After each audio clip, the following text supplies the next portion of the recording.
Hello दोस्तों, आज हम जानने वाले हैं 365 डेज मूवी की कहानी को। तो ये मूवी बेसिकली एक रोमांटिक थ्रिलर मूवी है।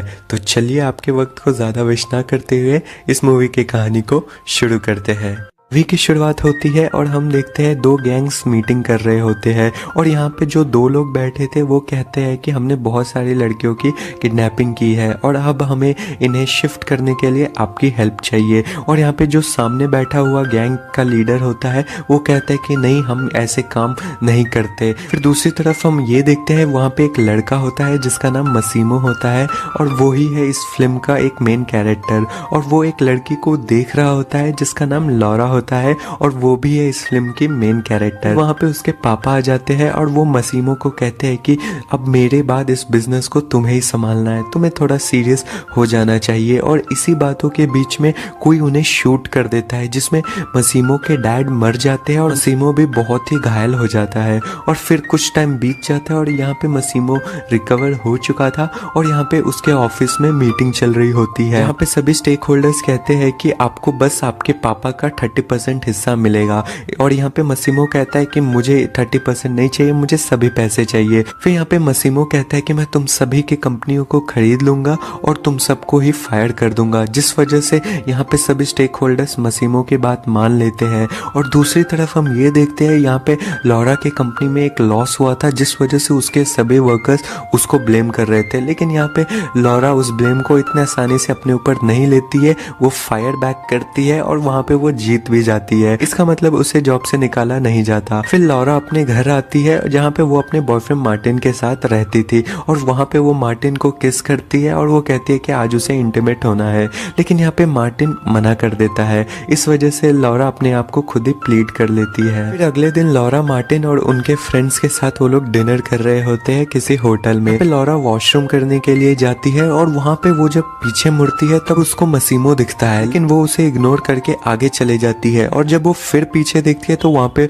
कोई नहीं होता। इस वजह से उसे लगता है कि ये सब उसका वहम है। फिर अगला दिन हो जाता है और यहाँ पे हमें ये पता लगता है कि मार्टिन लॉरा को बिना बताए ही कहीं पे घूमने चले गया था। यहाँ पे मार्टिन सफाई देता है कि हम जिस जगह जा रहे थे वो जगह तुम्हारे लिए बनी नहीं थी, क्योंकि लॉरा को यहाँ पे हार्ट की कोई डिसीज थी, इस वजह से उसने लॉरा को इसके बारे में बताया नहीं था। और फिर जब रात हो जाता है यहाँ पे लॉरा चल रही होती है और तभी उसकी किडनैपिंग हो जाती है। और फिर अगली सुबह होती है और लॉरा को कुछ समझ नहीं आता कि वो कहाँ पे है। फिर लॉरा इस घर से बाहर निकलने के लिए इधर उधर चलना चालू कर देती है। फिर वहाँ पे वो मसीमो को देखती है और मसीमो उसे सभी सच्चाई बता देता है कि कैसे उसने उसे देखा और उसे पहली नजर में ही प्यार हो गया। फिर यहाँ पे लॉरा कहती है कि मेरा ऑलरेडी एक बॉयफ्रेंड है। फिर यहाँ पे मसीमो उसे कुछ पिक्चर्स देता है जहाँ पे उसके बॉयफ्रेंड का किसी और लड़की के साथ अफेयर चल रहा था। तो यहाँ पे लॉरा बहुत ही बुरी तरीके से टूट चुकी थी, लेकिन फिर भी यहाँ पे लॉरा मसीमो से कहती है कि मैं कोई ऑब्जेक्ट नहीं जो तुम मुझे इतने आसानी से पा सकते हो।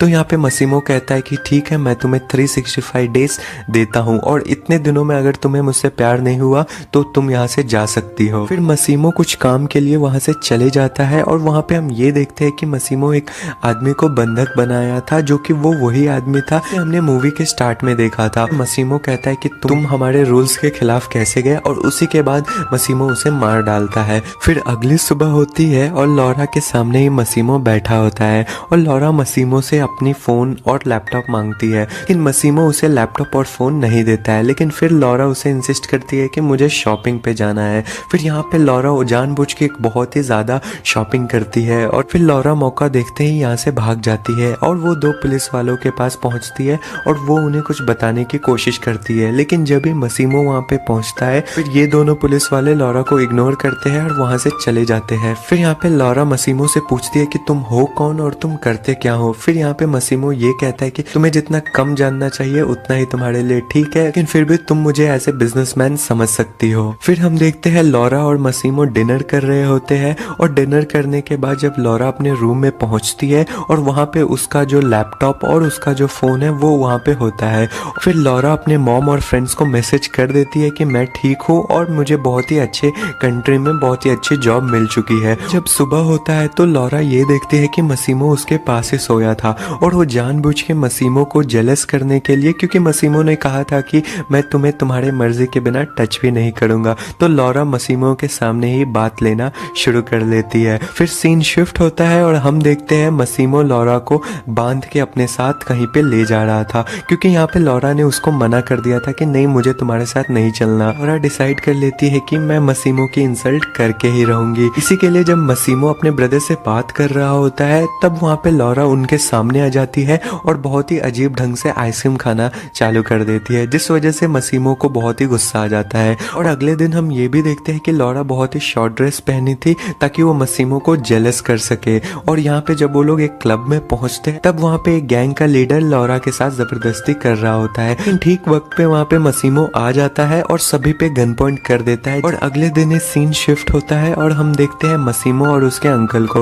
उसके अंकल बता रहे होते हैं कि तुम जो कल किया वो हमारे बिजनेस के लिए बहुत ही नुकसानदायक साबित हो सकता है। इसी वजह से मसीमो लॉरा पे बहुत ही गुस्सा करता है और ये दोनों जब एक दूसरे पे ज्यादा ही भड़क जाते हैं तभी गलती से लॉरा बोट से पानी में गिर जाती है। और यहाँ पे मसीमो लॉरा को बचाने के लिए वो भी पानी में कूद जाता है और वो उसे बचा लेता है। और कुछ देर बाद जब लॉरा को होश आता है तब यहाँ पे मसीमो उससे कहता है कि प्लीज अगली बार से ऐसा मत करना, मैं तुम्हें दोबारा से खो नहीं सकता। फिर यहाँ पे हमें ये देखने को मिलता है कि लॉरा को भी मसीमो से प्यार हो जाता है और फिर ये दोनों इंटीमेट हो जाते हैं और काफी टाइम एक दूसरे के साथ ही बिताते हैं। फिर मसीमो लॉरा को कहता है कि आज हम एक पार्टी में जा रहे हैं। इसी के लिए लॉरा को दो बहुत ही अच्छे प्रोफेशनल मेकअप आर्टिस्ट लॉरा को मेकओवर देते हैं। फिर यहाँ पे दोनों एक साथ पार्टी में डांस कर रहे होते हैं। फिर तभी मसीमो की एक्स गर्लफ्रेंड उन दोनों के पास आती है। फिर मसीमो की एक्स गर्लफ्रेंड मसीमो से कहती है कि आखिर तुमने इस लड़की को पा ही लिया, और वो मसीमो से ये भी कहती है कि मैं इस लड़की को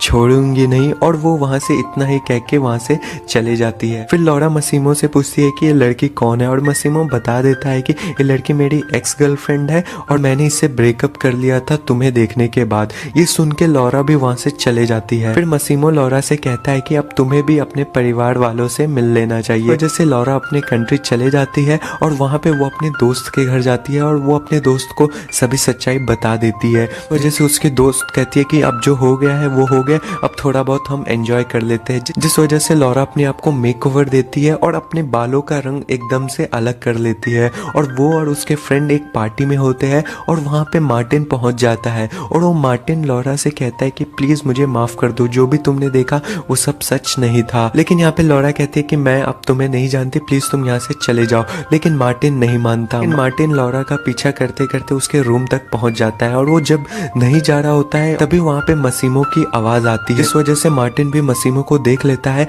और वो डर जाता है। फिर वो वहां से चले जाता है। फिर यहाँ पे लॉरा और मसीमो बात करते हैं, जहाँ पे लॉरा मसीमो से कहती है कि कल मेरी बेस्ट फ्रेंड का शादी है और तुम्हें उसमें जरूर आना चाहिए। तो यहाँ पे अगला दिन जब होता है तो मसीमो और लॉरा अपने बेस्ट फ्रेंड की शादी में चले जाते हैं। और फिर हम देखते हैं लॉरा की मॉम और डैड भी वहाँ पे होते हैं, और जहाँ पे लॉरा के मॉम और डैड को मसीमो की भाषा समझ नहीं आती, इस वजह से वो लॉरा को एज एन ट्रांसलेटर यूज करते हैं। जहाँ पे लॉरा के मॉम और डैड पूछते हैं कि आप करते क्या हो, और यहाँ पे मसीमो कहता है कि मैं गैंगस्टर हूँ, लेकिन लॉरा उन्हें कुछ और ही बताती है। फिर सीन शिफ्ट हो जाता है और यहाँ पे लॉरा अपने दोस्त को बताती है कि मैं प्रेग्नेंट हूँ। फिर यहाँ पे लॉरा के दोस्त बताती है कि तुम अपने जिंदगी के साथ ऐसा कर क्यों रही हो, तुम्हें पता भी है कि तुम क्या बोल रही हो। लेकिन कुछ देर बाद उसकी दोस्त कहती है चलो जो भी हुआ इस सबको हम भूल जाते हैं। यहाँ पे थोड़ी मजाक के अंदाज में कहते हैं कि चलो एटलीस्ट तुम्हारे बच्चे तो क्यूट होंगे। थोड़ी देर बाद हम देखते हैं लॉरा और उसके दोस्त एक कार में जा रहे होते हैं। मसीमो का एडवाइजर मसीमो के पास पहुंचता है और वो मसीमो से कहता है कि लॉरा की जान खतरे में है। इस वजह से मसीमो और भी डर जाता है। वो कॉल करता है लॉरा को, लॉरा फोन को पिकअप नहीं कर पाती है। ये सोचते ही मसीमो को लगता है कि अब लॉरा मर जाएगी। ये बस सोचते ही मसीमो पूरी तरीके से टूट जाता है और वो वहां पे गिर के रो रहा होता है। उसी तरफ हम ये देखती है लॉरा की गाड़ी जो कि टनल के अंदर गई थी, लेकिन अभी तक वो गाड़ी टनल के बाहर नहीं आई। वहां पे एक पुलिस की गाड़ी खड़ी थी और इसी सीन के साथ इस मूवी की एंडिंग यहाँ पे ही हो जाती है। एंड फ्रेंड्स, ये बेसिकली पार्ट 1 है, अभी पार्ट 2 आना बाकी। देखो यार, कुछ बहुत ही यूनिक करने की कोशिश की है, तो आप इस वीडियो को लाइक करें, कमेंट करें, शेयर करें और सब्सक्राइब करें। हर बार ऐसे बेशर्मों की तरह कहना पड़ता, कर दिया करो यार।